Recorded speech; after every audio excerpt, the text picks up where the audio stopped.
અને અર્જુનને કહ્યું કે હવે હું તને ચાક્ષુષી વિદ્યા, જે કેવળ ગંધર્વો પાસે છે, એ ચાક્ષુષી વિદ્યા હું તને શીખડાવું.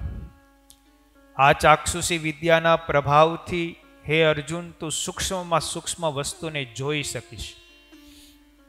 આ વિદ્યા તને ખૂબ જ કામ લાગશે. આટલી વાત કરી અને ચિત્રરથે ચાક્ષુષી નામની વિદ્યા અર્જુનને શીખડાવી.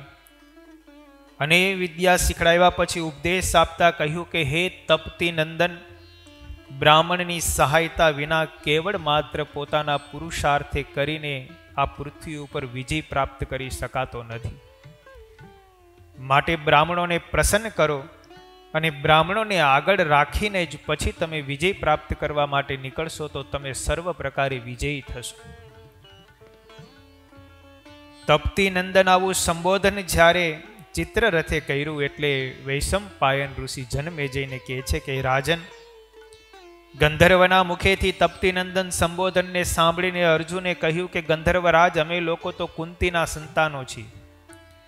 તમે તપતી નંદન આવું કેમ કહો છો? એ તપતી કોણ છે કે જેના કારણે અમને તપતી નંદન તમે કહી રહ્યા છો? એટલે ગાંધર્વરાજે અર્જુનને હવે એ તપતી નંદન શા માટે કહ્યા એની કથા કહે છે. ગાંધર્વરાજે કહ્યું, હે અર્જુન, આકાશમાં સર્વશ્રેષ્ઠ જ્યોતિર્રૂપ ભગવાન સૂર્ય છે. એમની પ્રભા સ્વર્ગ સુધી પ્રસરેલી છે. તેમની પુત્રીનું નામ તપતી છે. તે પણ ભગવાન સૂર્યની જેવી જ પ્રકાશમાન છે. તે સાવિત્રી દેવીની નાની બહેન પણ છે. એણે ખૂબ તપસ્યા કરી અને તપસ્યાના કારણે ત્રિલોકીની અંદર એમની કીર્તિ વ્યાપી ગઈ. તેથી કરીને તપતી નામે પ્રસિદ્ધ થઈ છે. તે રૂપવાન પણ ખૂબ છે. દેવતાઓ, અસુરો, અપ્સરાઓ અને યક્ષો એ કોઈને ત્યાં એવી કન્યા નથી. તે દિવસોની અંદર એ કન્યાનું જેવું રૂપ અને જેવી ખ્યાતિ હતી એવી ખ્યાતિ આ લોકમાં, ત્રિલોકીમાં ક્યાંય નહોતી. પરંતુ સૂર્યનારાયણના મનની અંદર એ ચિંતા થતી કે મારી આવી તેજસ્વી, બુદ્ધિમાન, ગુણિયલ અને તપપરાયણ આ કન્યાને પ્રાપ્ત થાય ને યોગ્ય એવો વર ક્યાંય નથી. એટલે સૂર્યનારાયણના મનની અંદર બહુ ચિંતા રહ્યા કરતી કે મારી પુત્રીને કોઈ સારો વર મળે તો સારું, પણ એની નજરમાં એવો વર ક્યાંય નહોતો મળતો. આવી તપસ્વીની હતી. હે અર્જુન, ચિત્રરથ કહે છે કે એ સમયની અંદર પુરુવંશની અંદર રાજા વૃક્ષના પુત્ર સંવરણ થયા. એ બહુ જ બળવાન અને ભગવાન સૂર્યનારાયણના પરમ ભક્ત હતા. દરરોજને માટે સૂર્યનારાયણની આરાધના કરતા, અર્ઘ્ય આપતા, પાદ્ય, પુષ્પ, ઉપહાર વગેરે પવિત્ર દ્રવ્યો દ્વારા ભગવાન સૂર્યનારાયણનું આરાધન કરતા, નિયમિત રીતે ઉપવાસ કરતા, તપસ્યા પણ કરતા. એનાથી સૂર્યનારાયણ એના ઉપર બહુ સંતુષ્ટ હતા. સૂર્યના મનમાં ધીરે ધીરે પોતાનો પરમ ભક્ત એ સંવરણ ઉપર એમને પ્રેમ જાગ્રત થયો અને મનની અંદર એવું થયું કે આ સંવરણ છે ને એ મારી પુત્રીને વરવા માટે યોગ્ય હોય એવું લાગે છે. એક દિવસની વાત છે. સંવરણ ઘોડા ઉપર બેસીને પોતાના મંત્રીઓ, પોતાના સૈનિકોની સાથે શિકાર કરવા માટે જંગલમાં જાય છે. જંગલની અંદર શિકાર કરતા કરતા સંવરણ એકલા પડી જાય. બહુ દૂર નીકળી ગયા અને જ્યારે બહુ દૂર નીકળી ગયા, પાછા વળ્યા. એ સમયે એમના સૈનિકો, એમના મંત્રીઓ કોઈ સાથે રહ્યા નહીં. રાત્રિનો સમય થઈ જતા બધા પોતાના રાજ્યમાં આવ્યા. અહીંયા ભૂખ અને તરસથી એ સંહરણ બહુ પીડાવા લાગ્યા. એમનો ઘોડો પણ ભૂખ અને તરસને કારણે મૃત્યુ પામ્યો.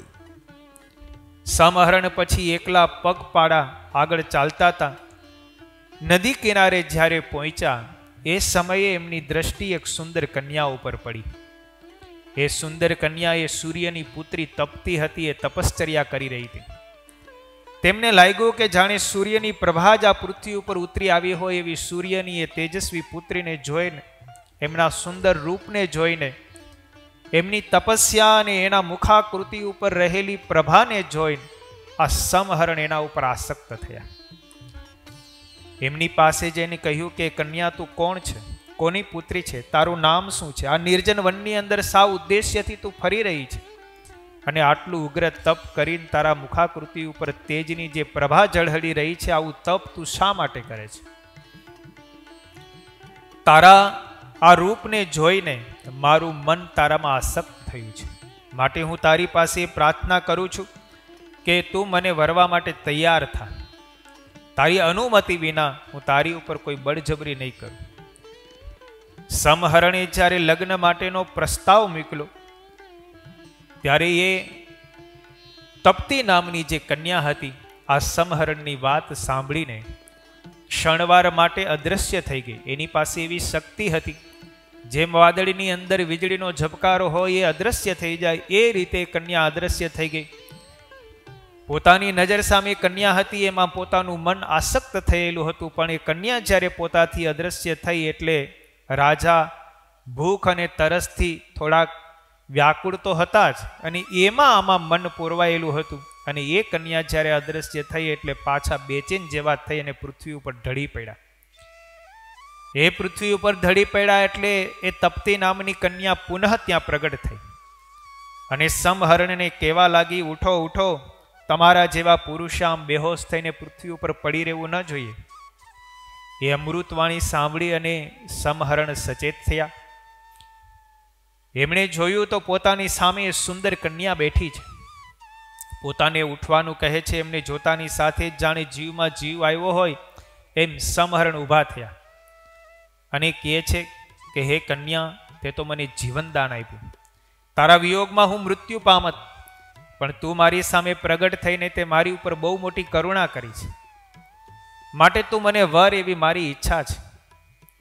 ત્યારે તપ્તીએ કહ્યું, રાજન, તમારી વાણી, તમારો વિવેક, તમારું રૂપ, તમારા ગુણ જોતા મને પણ તમારી સાથે વરવાનું મન તો થયું છે, પરંતુ હું મારા પિતાની અનુમતિ વિના હું તમારી સાથે વરણ નહીં કરી શકું. માટે મારી તમને એ પ્રાર્થના છે. હું સૂર્યની પુત્રી છું, સાવિત્રીની નાની બહેન છું ને મારું નામ તપ્તી છે. તમે જો મારા પિતા પાસેથી મારો હાથ માગો તો તમારી સાથે પરણવા માટેની અનુમતિ છે. આ પ્રમાણે તપ્તીએ કહ્યું એટલે સમહરણે મનમાં વિચાર કર્યો કે હવે તો હું ભગવાન સૂર્યનારાયણનો ભક્ત તો છું જ, તો ભગવાન સૂર્યનારાયણની આરાધના કરું અને એમની પાસેથી આ તપ્તીને હું મેળવી લાવું. એટલે રાજા સમહરણ પવિત્રતા પૂર્વક હાથ જોડીને ભગવાન સૂર્યનારાયણની આરાધના કરવા લાગ્યા.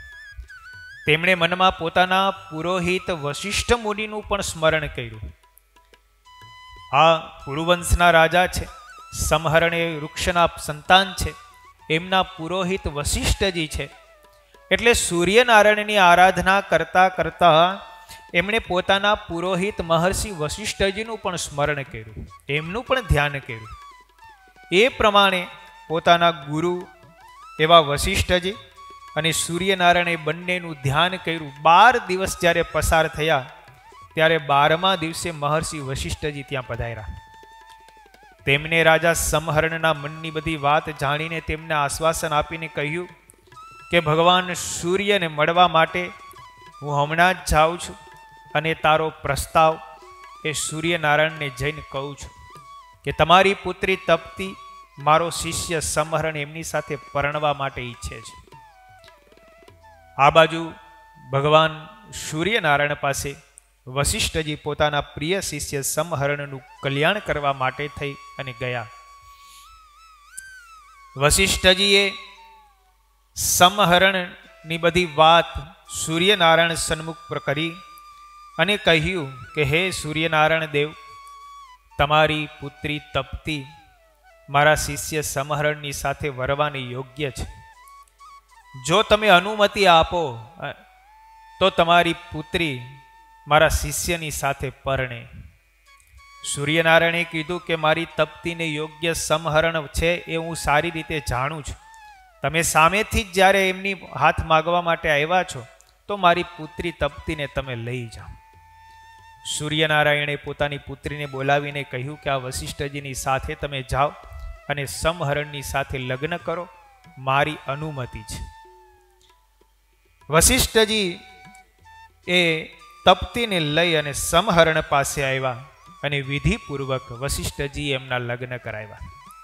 ગંધર્વરાજ ચિત્રરથ કહે છે કે હે અર્જુન, આજ સૂર્યની કન્યા તપ્તી તમારા પૂર્વ પુરુષ રાજા સમહરણની પત્ની થયા અને એ તપ્તીના ગર્ભથી જ રાજા કુરુનો જન્મ થયો અને એનો જે વંશ આગળ ચાલ્યો એ કુરુવંશ કહેવાનો. એ કુરુવંશમાં તમે પ્રગટ થયા છો, તમારો જન્મ થયો છે, માટે મેં તમે તપ્તી નંદન એ પ્રમાણે સંબોધન કરીને બોલાવ્યા છે. દરરોજ કથા તથા સત્સંગનો લાભ લેવા અમારી ચેનલ દીક્ષાધામ લાઈવને લાઇક, સબસ્ક્રાઇબ અને બીજા હરિભક્તો લાભ લઈ શકે તે માટે શેર કરવાનું ના ચૂકશો. જય સ્વામિનારાયણ.